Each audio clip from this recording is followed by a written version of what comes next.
Hello student, this is Ganit Manjari class 9 chapter 2 introduction to linear polynomials. कल हमने इसका introduction कर लिया था इस चैप्टर का।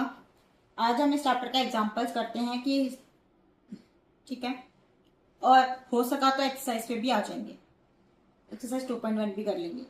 Now come to example number 1। तो this is example number 1। Example 1 कहता है कि Raju went to a shop. Raju एक शॉप पर गया। Where there were sealed boxes of different colours on sale. वहां पे सील्ड बॉक्सेस थे अलग अलग कलर के सेल पर। The shop owner told him that red boxes have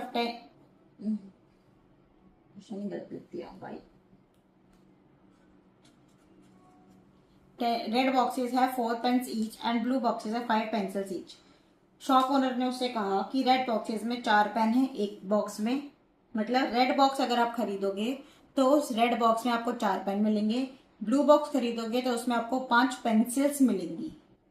Raju ने बोला दुकानदार से कि मुझे एक्स रेड बॉक्सेस दे दो और वाई ब्लू बॉक्सेस दे दो। ठीक है, दुकानदार ने कहा ठीक है। दुकानदार ने बोला तुमने इतना मेरे साथ खरीदा है तो मैं तुम्हें 3 पेन फ्री में देता हूँ। ठीक है, राजू ने पता लगा लिया तुरंत ही कि उसके पास कितने पेन थे और कितनी पेंसिल्स थी। अब तुम बताओ कि राजू के पास कितने पेन और कितनी पेंसिल्स थी। ठीक है, समझाने के लिए, अभी इसको मैं समझाने के लिए लेट मान लो कि राजू ने 2 रेड बॉक्सेस खरीदे। मतलब x की वैल्यू 2 ले लो और y की वैल्यू 3 ले लो। ठीक है, मान लो मानने में आ जाता है। हमने सर ये समझाने के लिए कर रही हूँ, ये क्वेश्चन का सोल्यूशन नहीं है। सोल्यूशन बाद में कराऊंगी, अभी मैं सिर्फ समझा रही हूँ। ठीक है, हमने मान लिया कि राजू के पास जो है उसने रेड बॉक्सेस 2 खरीदे। दुकानदार ने राजू को बोला कि तुम्हें मैं एक रेड बॉक्स में 4 पेन मिलेंगे। राजू ने बोला ठीक है 2 पैक कर दो। दुकानदार ने बोला एक ब्लू बॉक्स में 5 पेंसिल है। उसने बोला ठीक है 2 पैक कर दो। ठीक है, अब कैसे पता राजू को कि उसको कितने पेन मिले 2 बॉक्स में। एक रेड बॉक्स में 4 पेन थे। ठीक है, एक रेड बॉक्स में 4 पेन थे। राजू ने बोला मुझे 2 बॉक्स दे दो, तो 2 रेड बॉक्स में कितने होंगे? 4 इंटू 2 8 पेन। सिमिलरली एक ब्लू बॉक्स में 5 पेंसिल्स थी, तो 3 ब्लू बॉक्स में कितनी होंगी? 5 इंटू 3 विच इज 15 पेंसिल्स। ये चीज समझ आई? अगर ये चीज समझ आई तो यहाँ पे बस 2 की जगह क्या करना है? x, 3 की जगह क्या रखना है? 5, y। ठीक है, समझ आया? अब इसको हम सॉल्व करते हैं, जो प्रॉपर एक सॉल्यूशन जैसे करना है वैसे। ठीक है, तो कैसे होगा उसका solution?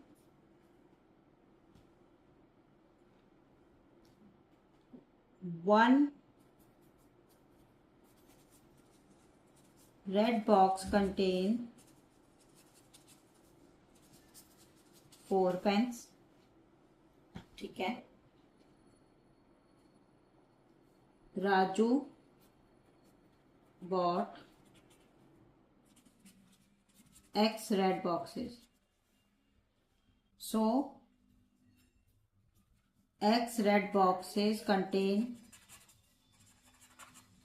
pens. 4 into X is 4X pens. ठीक है, also Raju bought नहीं also 1 blue box contains pencils 5. Raju bought Y blue boxes, तो Y blue boxes contains pencils 5 into y, which is 5y. Also, Raju got 3 pens for free. Total pens he had 4x plus 3. So total pen and pencils Raju got all together is equals to 4x plus 5y plus 3. खत्म. अब इसको मैं समझा देती हूँ. एक red box में कितने पेन है? 4. राजू ने कितने रेड बॉक्स खरीदे? x. तो x रेड बॉक्स में कितने पेन हो गए? 4 into x, which is 4x pens. ठीक है. ऑल्सो एक ब्लू बॉक्स में कितने पेंसिल्स है? 5. राजू ने कितनी ब्लू बॉक्सेस खरीदे? y. तो y ब्लू बॉक्सेस में कितनी पेंसिल हो गई? 5 into y, 5y. Also Raju को 3 पेन कितने में मिले? फ्री में. तो टोटल पेन उसके पास कितने हो गए? 4x. उसने खरीदे, 3 पेन उसे फ्री में मिल गए, तो कितने हो गए? 4x plus 3. तो total pen and pencil Raju got all together. Total pen और पेंसिल्स मिलाकर नंबर लिखने हैं. जैसे मान लो मेरे पास 5 पेन है, 4 पेंसिल है, तो टोटल पेन और पेंसिल मिलाकर मेरे पास 9 हो गए. 5 plus 4, तो टोटल कितने हो गए? 4x plus 5y plus 3. यही करना था हमें. ठीक है. अब एग्जाम्पल नंबर 2 पर आते हैं. तो this is example number 2. Example number 2 में वो कहता है कि एक रेक्टेंगुलर गार्डन है.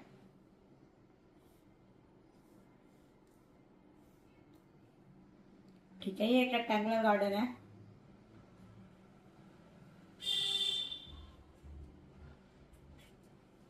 जिसकी लेंथ L मीटर्स है. ठीक है.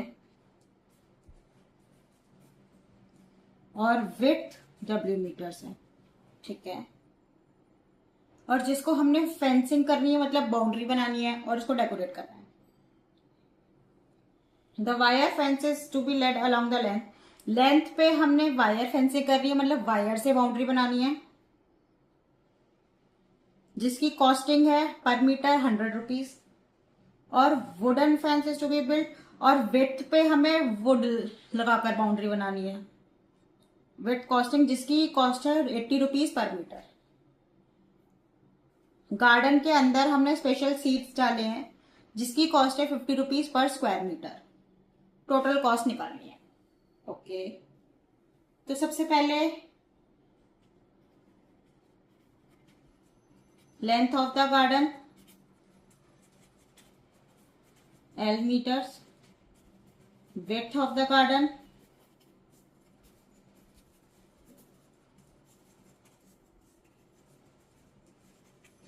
W meters.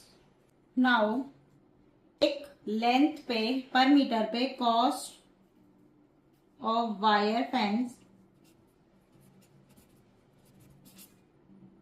पर मीटर ₹100. मतलब वायर की फेंसिंग से कॉस्ट कितनी लग रही है 1 मीटर पर? 100 रुपीज. अब हमने निकाला cost of wire fencing through out the length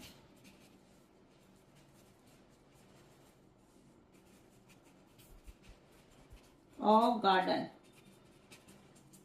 अब आप बोलोगे 100 into L. लेंथ टोटल कितनी है?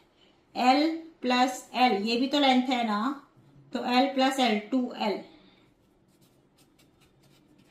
Which is ₹200L. ठीक है. नेक्स्ट है cost of would fencing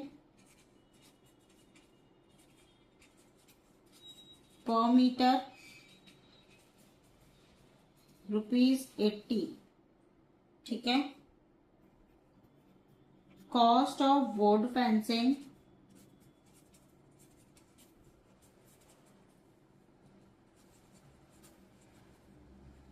throughout the width of garden. width कितनी है? W plus W. 2W into 80 is ₹160W. ठीक है, तो ये चीज अब हमें बताना है कि special seeds has to be sown throughout the garden. पूरे गार्डन में स्पेशल सीड्स डाले गए हैं जिनकी कॉस्ट है 50 rupees per square metre. Square metre से पता चलना चाहिए किसकी बात हो रही है, एरिया की। जहां पे लेंथ की बात आ रही है मीटर, सेंटीमीटर, किलोमीटर, सिंपल है, वहां पर डिस्टेंस की बात हो रही होती है। जहां पे स्क्वायर आ जाता है centimetre square, square centimetre, centimetre metre square, square metre, या किलोमीटर स्क्वायर, या फिर स्क्वायर किलोमीटर, वहां पे एरिया की बात होती है। तो यहाँ पे किसकी बात हो रही है, एरिया की। तो गार्डन में, पूरे गार्डन में सीड्स डाले गए हैं, उसमें पर स्क्वायर मीटर पर जो सीड्स है उनकी कॉस्ट है 50। तो पूरे गार्डन में जब सीड्स डाले गए उनकी टोटल कॉस्ट कितनी होगी ये निकालना है। मतलब ये गार्डन है, पर स्क्वायर मीटर का मतलब है, मान लो ये भी वन, ये भी वन। अगर इसकी लेंथ, इसकी कॉस्ट 50 रुपीज है, तो मैं अगर पूरे गार्डन पर डालूंगी तो उसकी कॉस्ट कितनी हो जाएगी। ठीक है,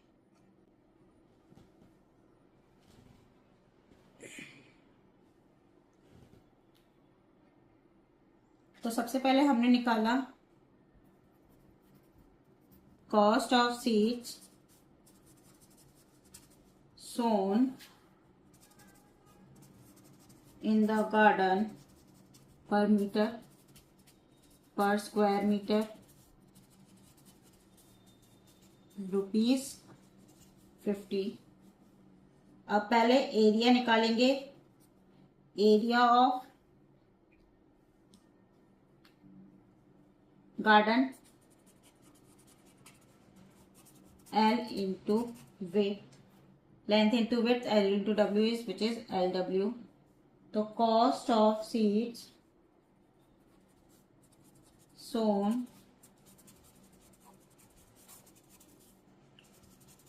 throughout the garden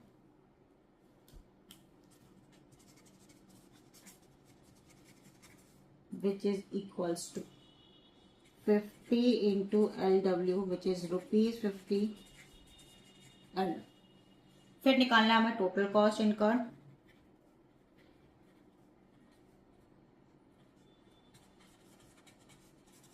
total cost कितना है, total cost of wire fencing plus total cost of would fencing plus total cost of seeds sown throughout the garden which is equals to ₹200L plus ₹160W plus ₹50L। ये है answer.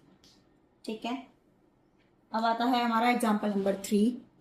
जैसे example number 3, एक wire है 20 centimetre का जिसे rectangle बन रहा है, जिससे हम फॉर्म मतलब फोल्ड कर करके रेक्टेंगल बना रहे हैं। ठीक है, तो अगर हमने रेक्टेंगल ये बनाया तो इसका मतलब है कि चारों लेंथ को प्लस करके 20 सेंटीमीटर होना चाहिए।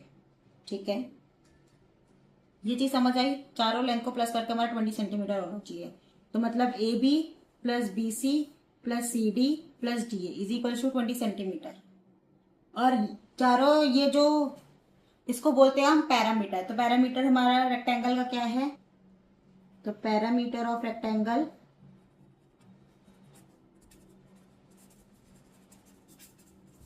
Is equals to 20 centimetre. ये चीज क्लियर हो गई। लेट लेंथ ऑफ रेक्टेंगल, जब हमें दोनों नहीं पता तो हमें एक चीज तो लेट करनी पड़ेगी, is equals to x centimetre. तो पैरामीटर का फॉर्मूला होता है 2 into L plus breadth is equals to, यहाँ पे 20 है तो L प्लस B हो जाएगा 10 सेंटीमीटर विच इज 20/2। ठीक है, लेंथ कितना है हमारा x, तो यहां से ब्रेथ निकालेंगे 10 माइनस x सेंटीमीटर। तो अब हमें निकालना है area of rectangle which is L into breadth which is x into 10 minus x. इसको लिख सकते हैं 10x minus x square centimetre square. Answer ये हो गया हमारा एग्जाम्पल नंबर 3। अगर इन तीनों एग्जाम्पल्स में आपको कोई भी डाउट है तो आप मुझसे पूछ सकते हैं। कोई भी क्वेश्चन क्वेरी है मुझसे कमेंट में पूछ सकते हैं, DM कर सकते हैं इंस्टाग्राम पर।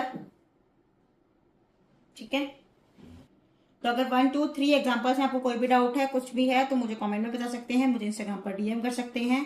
बाकी चैनल पर बने रहिए। अभी हम एक्सरसाइज 2.1 स्टार्ट करते हैं। ओके, तो दिस इज एक्सरसाइज 2.1। इसमें पहला क्वेश्चन है कि डिग्री निकालनी है हमें कुछ पॉलिनोमियल्स की। अब हमें मैंने बता रखा है, कल की क्लास में बताया था कि डिग्री क्या होती है, highest power of the variable. इसमें वेरिएबल है एक्स, एक्स की हाईएस्ट पावर क्या है 1 2, तो इसमें डिग्री क्या होगी 2। इसमें वेरिएबल है वाई, वेरिएबल पावर क्या है 1 3, तो डिग्री क्या होगी 3। इसमें वेरिएबल है, इसको हम लिख सकते हैं -9x की पावर 0, तो डिग्री क्या होगी, क्योंकि ये कांस्टेंट है और कांस्टेंट पॉलिनोमियल की डिग्री क्या होती है 0। इसमें वेरिएबल है z और डिग्री क्या होगी 1। ठीक है, बस इतना ही करना था।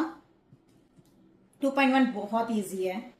अगर पूछा जाएगा वेरिएबल क्या है, तो इसमें वेरिएबल है x, इसमें y, इसमें कुछ भी लिख सकते हैं x y z। इस वाले कांस्टेंट पॉलिनोमियल में आपकी मर्जी, आपको क्या वेरिएबल लिखना है, उसमें पेपर में कोई नंबर नहीं कटेंगे, आपको जो मना है आप वो लिख सकते हो। और इसमें z है वेरिएबल। ठीक है, 2 डिग्री का पॉलिनोमियल क्वाड्रेटिक पॉलिनोमियल होता है, बता रखा है। 3 डिग्री का पॉलिनोमियल क्यूबिक पॉलिनोमियल हो सकता है, होता है, बता रखा है। 0 डिग्री का कांस्टेंट पॉलिनोमियल और 1 डिग्री का लीनियर पॉलिनोमियल। ठीक है, अब आते हैं हम क्वेश्चन नंबर 2 पर।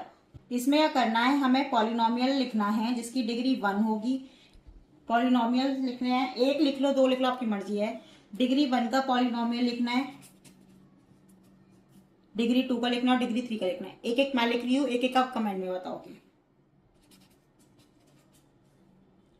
इसमें पॉलिनोमियल डिग्री क्या है 1, डिग्री 2 का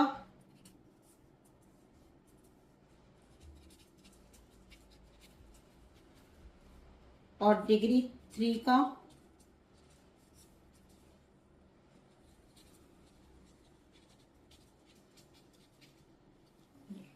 मैंने एक एक लिख दिए, एक एक आप कमेंट में बताओगे।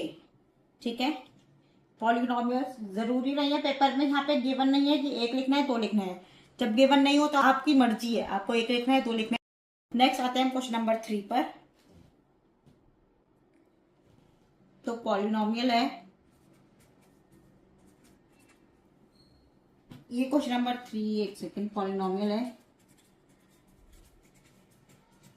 इसमें बोला गया है कि एक्स स्क्वायर और एक्स क्यूब का कोफिशिएंट लिखना है। ठीक है, कोफिशिएंट ऑफ एक्स स्क्वायर और कोफिशिएंट ऑफ एक्स क्यूब। अब एक्स स्क्वायर वाली टर्म ये रही, एक्स स्क्वायर का कोफिशिएंट क्या है, जो कोफिशिएंट होता है जो उस वेरिएबल के साथ आ रहा है। एक्स स्क्वायर के साथ कौन सा नंबर आ रहा है 6, एक्स क्यूब के साथ कौन सा नंबर आ रहा है -3। प्लस वाली टर्म आप प्लस में लिखो ना लिखो फर्क नहीं पड़ता, लेकिन माइनस के लिए आपको माइनस लगाना पड़ेगा। अगर आप यहाँ पे 3 लिख दोगे तो ये गलत हो जाएगा। ठीक है, this is all question number 3। अब बात करते हैं हम क्वेश्चन नंबर 4 की। This is question number 4। इसमें कह रहे हैं कि z का कोफिशिएंट बताओ। ये अब इस वैल्यू में हमें z कहीं नहीं दिख रहा, z स्क्वायर है, z क्यूब है, z नहीं है। तो इस पॉलिनोमियल को हम ऐसे लिख सकते हैं,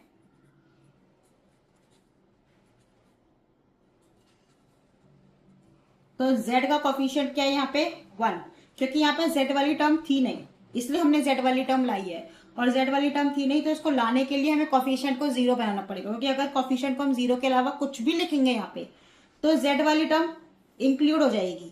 और z वाली टर्म इंक्लूड होने का मतलब है कि पॉलिनोमियल ही डिफरेंट हो जाएगा। तो इस पॉलिनोमियल को सेम रखने के लिए हमें कोफिशिएंट क्या रखना पड़ा, 0। तो कोफिशिएंट ऑफ z क्या हो जाएगा, 0। ठीक है, अब बात करते हैं हम क्वेश्चन नंबर 5 की। दिस इज क्वेश्चन नंबर 5, जो कहता है कि कांस्टेंट टर्म क्या होगी इस पॉलिनोमियल में। पॉलिनोमियल है,